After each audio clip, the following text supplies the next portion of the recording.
Hey, everybody, welcome to the Sideline Report. Marvin Jackson here, along with Lou Holder, Donna Hopkins, and we have a special guest today. It's Nemo Washington. He's a native of Prince George's County, Suitland High graduate, and also Bowie State University. Nemo is now a coaching fellow with the Cleveland Browns. He's in the Bill Willis Diversity Coaching Fellow Program.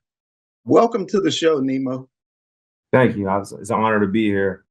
Appreciate you guys having me on. And I remember when I used to call our games at Bowie State, so it's a pleasure to be on here.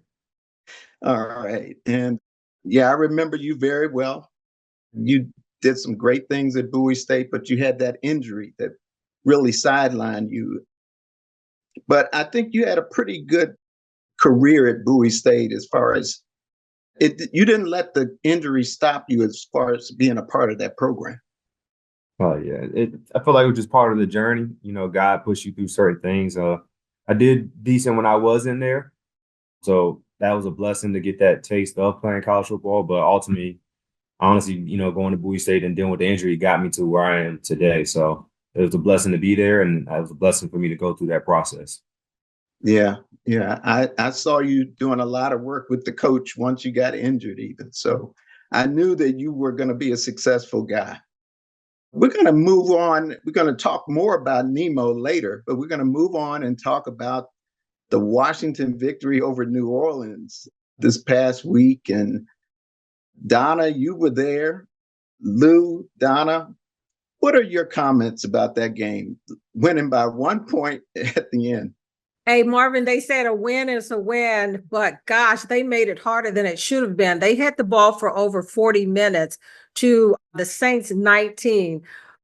But it's penalties that killed them. They came out the gate strong on offense. I mean, to put up the points that they did, and then they went flat in the second half. But anytime you turn over the ball, I guess anytime that you have 9 penalties, and then, Jayden Daniels gets sacked 8 times, as he said, it's not all on the offensive line. They come into the game, they were going to miss their center.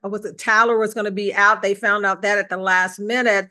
So, as they said, one player did not change this game, but in the second half, as Coach Quinn said, it was the tale of 2 halves. The first half, that they did well, in the second half that they like to forget and never have it again. But I mean, the key thing is that they came out with the win, but it was an ugly win, and they have a lot to clean up before they play Philly this week. I was kind of glad that Rattler did not start the game because he played pretty well when he came in. Lou? A couple observations there. I see how much and how valuable Tyler Biadasz is to this football team. Having him there at center, not there at center, it seemed like the whole offensive line was kind of off. We've interviewed him multiple times on the Sideline Report. Great guy, but even more of a pivotal piece for the Washington Commanders on that offensive line. So hopefully to get him back, because it just seemed like it just stabilized things. I know Donna saw it close up, and you could see it on TV. The offensive line just wasn't in sync.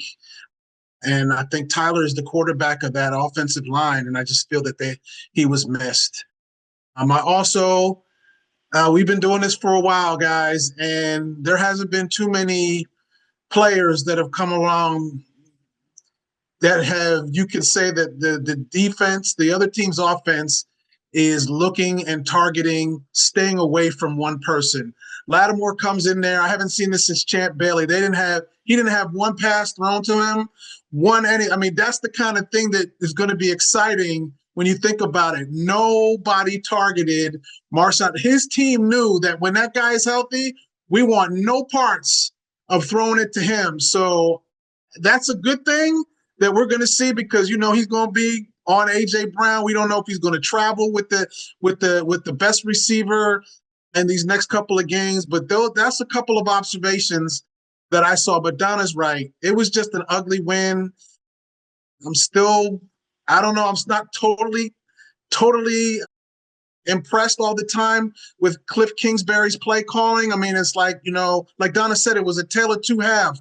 What happened in the first half that you couldn't take over to the second half? That was just the disconnect. There was a lot of disconnects there, but they come up with the win. And at the end of the day, my golf buddies told me it's a scorecard, not a postcard. It's not supposed to look pretty, but in the win column, it's another W. Hey, Marvin, could I go back one quick? What Tyler being out, as Lou said, was so key because people don't realize it's what he does, his pulling, his gap control, and all of those things that he is just so keen on. That's what was missing. Not taking anything from the other guy, but Tyler does so much. As like I said, the way he pulls and just the blocking and all of that. And the big thing too is Hurts. He went out, and I don't think they signed a tight end this week. So he probably won't play because him and Jeremy Chin and Zach are in the concussion protocol. So they may be missing him this week. But, Ben Sinnott's got to step up, Donna. Ben Sinnott got to step up. We were so high on Ben Sinnott, right? Now's the chance we need to see him. We need to see him. We need to see Luke. We need to see all these draft picks that were, haven't been progressing. Obviously, Mikey Sanders still and Jayden Daniels have been at the top of that class. But now some of these other guys that have been really, really touted in this draft class, I've been looking forward to seeing Ben Sinnott get some playing time. And now that Zach Ertz is, a little banged up, I'm looking for that, Donna. I'm looking for Ben Sinnott because what we said and what was told is that Ben Sinnott is a matchup problem, right? Well, let's see it now. We need it. Hey, Lou, you do need it because the thing about it, Terry was open the whole game. I mean, I mean, the one pass that he missed on, he hesitated just a little bit. It was one of the long balls, but beyond Terry, the other guys couldn't get open. So that's the key thing moving forward. When you don't have a Noah Brown, you missed him this past week because he's a big target. So when you don't have him, the other guys have to step up because Terry was wide open, but Diami caught a few balls, but they have to be able to really get open to help out that offense a lot. Hey, Nemo, have you guys, they were just talking about the center for Washington being an anchor and a leader, and he was out. What do you have to say about situations like that? How do you guys handle that in the coaching? Well, I think Lou talked about it earlier. I think it's on a different position, but it's always a next man up mentality, no matter what. Now, it takes nothing away when you're missing your starting center. That is very key because he's making a lot of calls, especially when you have a rookie quarterback back there to him. He's making the ID checks. He's also even okaying ID checks. Now, I don't know the system, everything that's going on in Washington, but I can imagine that he has a lot of say-so within the run game and the protection game, helping Jayden out. And probably Jayden is, Jayden's, rock. Jayden leans on him. But I'm sure that whoever they had in for him was, prepared to do the job and probably did as best as he can. And, being it's his first game in there, I'm sure they'll have some things to clean up as they're going against a good front this week coming up against Philly. But you just handle from a next man up mentality overall because each and everyone that's in the NFL, they have got there for some reason and they're trying to do their job so they can stay there. But it's got to be a next man up mentality. Hey, Nemo. Hey, you were a quarterback yourself, Nemo, and now you're in Cleveland. And what is like something big that you've learned since you've been in the NFL? And you're coaching on the offensive side, and you were a quarterback yourself. The biggest thing I've learned is, from a coaching standpoint, is one, just the details of how important everything is. I think, Donna and Lou, they both kind of hit it within that game. So, even some things that they weren't doing from the first half to the second half. And I'm sure it all came down to little details. Every detail matters in NFL. Something as small as an alignment from a cut, like from a receiver, if he has a cut split, not a cut split, things like that, those little details. And then honestly, from a coaching standpoint, I learned that the biggest thing is that, I do feel like I belong. And I feel like there's other coaches out there who belong up here as well. They just haven't been awarded the opportunity yet. So those are the two things. Biggest thing I learned is details. And I guess it ties into networking, but I know there's some other coaches that also belong up here as well, and they just have to get the opportunity. Hey, Yeah, Nemo, speaking of, go ahead, Donna.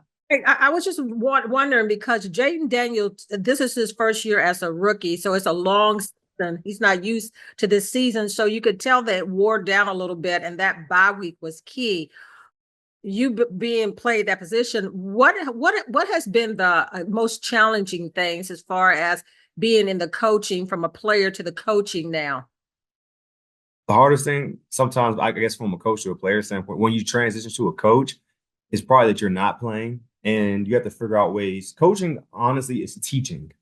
So you have to teach. And they've done a good job down there in Washington teaching, obviously, the way Jayden has, produced this year. I think that's the biggest transition is learning how to teach and learning how to teach certain people. You can treat everyone fairly, but everyone won't get treated or taught the same because he may learn this way, but this guy may not learn that way. And then you got to find a way, which they've done a good job down there in Washington, finding the way that Jayden learns, and he's been able to go out there and execute. So that's the biggest difference in terms of becoming a player to a coach is finding ways that guys learn. And as a coach, you got to understand he may not learn like you. And just because you as a coach understand it, it's about what he can execute. And like I said, once again, I give those guys down there in Washington credit for him to produce the way they have. They obviously took what he done well and put it in their system. I want to stay there for one quick second there.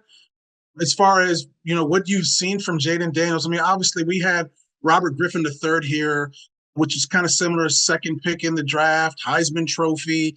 Had the whole franchise on his back. But Jayden's a little different, as far as his style and things that he's done. I mean, obviously we knew that he was going to be a good quarterback, but league-wide perspective now, you playing a position, you're now coaching in league-wide. How impressed are you with what he's been able to do in his first year in the NFL? It's been very impressive. We saw it up live in person when we went down there and played against him in Washington. He did a good job, and he's only continued to grow. And I think he will continue to grow because it seems very level-headed. Doesn't seem like the moment's too big for him. And as you guys know, that's very important as a quarterback. And he stayed level-headed, and even how he handles his press conferences. He's not a me guy, seemingly. Not knowing him personally, but that's what he seems like. And I expect, him to do good things. Hopefully not when we go against him, but he's just a guy that seems a leader and that those guys want to play for. And that's very important. If you get a guy that an organization wants to follow and the players want to follow, then it's going to be, you're going to have tremendous success. Like half the battle is who can be a leader of men. And that's not just in football. If you can get some people to galvanize and go in one direction, which he seems has been able to do with the help of some of those vets like Bobby Wagner, and then the coach has done a great job. I honestly expect the guys to be, keep doing well and him to keep having success. Before we go to break, real quick, who were some leaders of men and people that you looked up to who influenced you? Number one is my father, absolutely, because he was a guy that taught me how to work. When I moved to Sea Pleasant, Maryland, when I was 5, my dad, I was almost brainwashed into it seems cliche, but waking up early. He used to wake me and my brother up 6 in the morning. We were like 6 and 7 years old just to go run hills at that age because he said, if you want to do something, you have to put your effort into it. And we wanted to play football. So the work ethic, him by far, like teaching me the work ethic, as you guys know, from young ladies, young men, you got to have work ethic no matter what you do. So him, number one. Coaching wise, I would have to say, obviously my head coach in college, Coach Daniel Wilson, just because he also didn't allow me to go by the wayside when I did get hurt. Some coaches could have, said, figure it out, but he didn't. Just seeing how he's a great manager of people.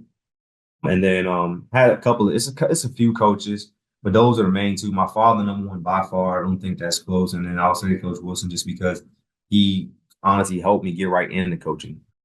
Like when I got hurt, I was able to transition right away. Like you said it earlier, I was coaching on the sideline because it was allowed by him, not just because I wanted to. Let's get right into it and talk about Washington, Philadelphia. This is a big matchup coming up.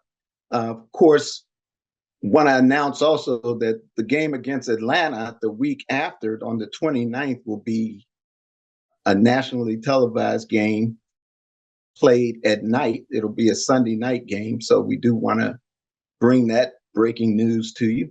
But first, let's talk about this Eagle game.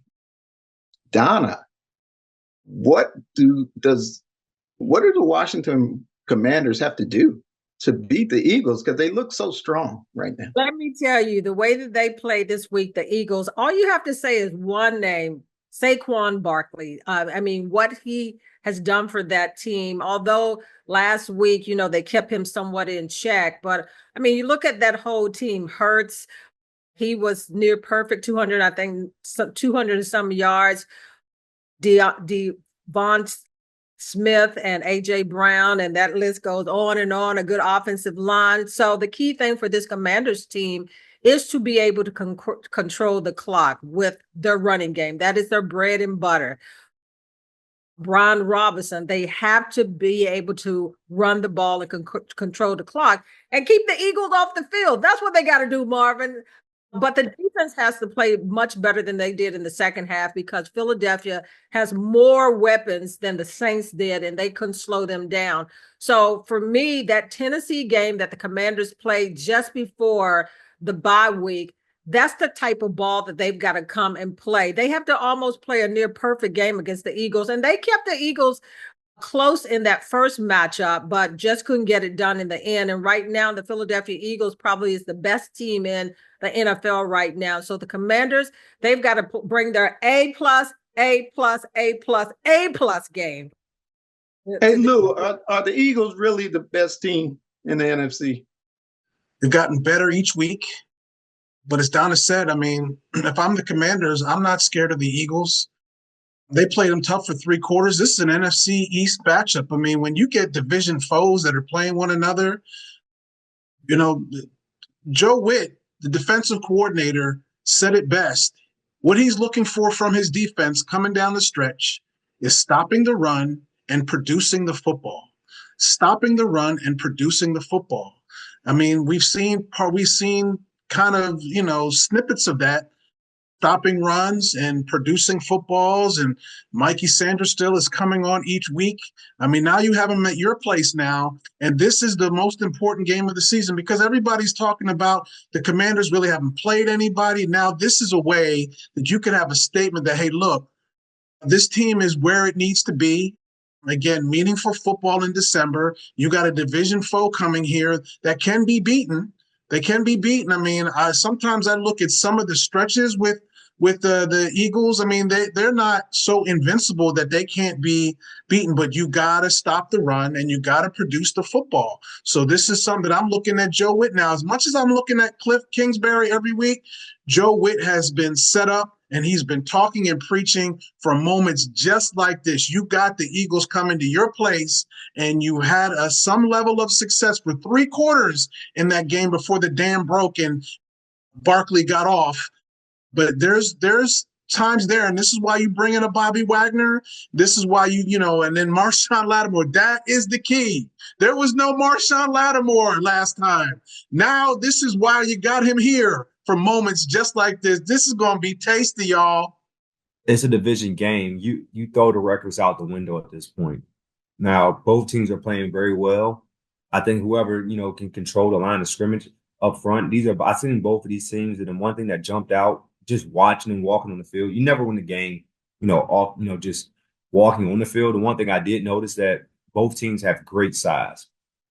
That being said, it's like, who's going to win the trenches up front? You got good D-line on the Eagles, good D-line on the Commanders, good O-line on Commanders, good O-line on the Eagles. Whoever can win that, the trenches up front, as we say, I think we'll have control of this game. And it's going to be a great game overall just because it's a division game. I mean, division games are the most fun.